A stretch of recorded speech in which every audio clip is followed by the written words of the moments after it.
পাবনার চাটমোহরের ছাইকোলা ইউনিয়নে প্রাণ ডেইরির একটি গ্রামীণ দুধ সংগ্রহ কেন্দ্রে ডিটারজেন্ট মেশানো দুধ পাওয়ার অভিযোগ উঠেছে। কোম্পানির দাবি এটি ছিল স্থানীয় একটি সংঘবদ্ধ চক্রের পরিকল্পিত ষড়যন্ত্র।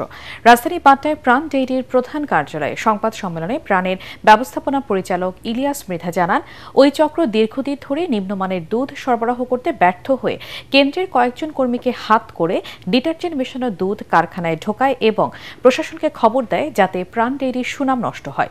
তিনি বলেন, প্রাথমিক তদন্তে ৩ জন কর্মী জড়িত থাকার প্রমাণ বেড়েছে। অভিযুক্তদের সাময়িক বরখাস্ত করা হয়েছে। পাশাপাশি ৪ জন স্থানীয় দুধ সরবরাহকারীর নাম উঠে এসেছে এবং তাদের বিরুদ্ধে আইনি পদক্ষেপ নেওয়া হয়েছে বলেও জানান তিনি।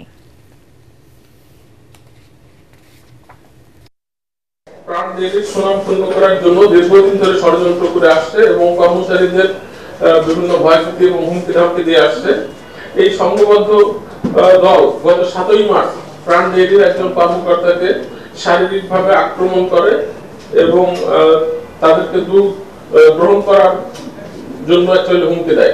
কিছু কিছু মধ্যস্বত্বভোগী যখন তাদেরকে আমরা ব্ল্যাক লিস্টেড করছি, বাদ দিচ্ছি, তার জন্য তারা কিন্তু ক্ষিপ্ত হয়ে এই ধরনের উদ্যোগগুলো বা অপপ্রচারের জন্য কিন্তু তারা সুযোগ নিয়েছে। ফলে যখন কোনো একটা ব্র্যান্ডকে পরিকল্পিত অ্যাটাক করা হয়, এরা কিন্তু আসলে খালি জাতির ক্ষতি করে না, মানে ওভারঅল আন্তর্জাতিকভাবেও কিন্তু আমাদের ব্র্যান্ডের বা আমাদের কোম্পানি সুনাম ক্ষুণ্ণ করছে, আমাদের রপ্তানিকে ব্যাহত করছে।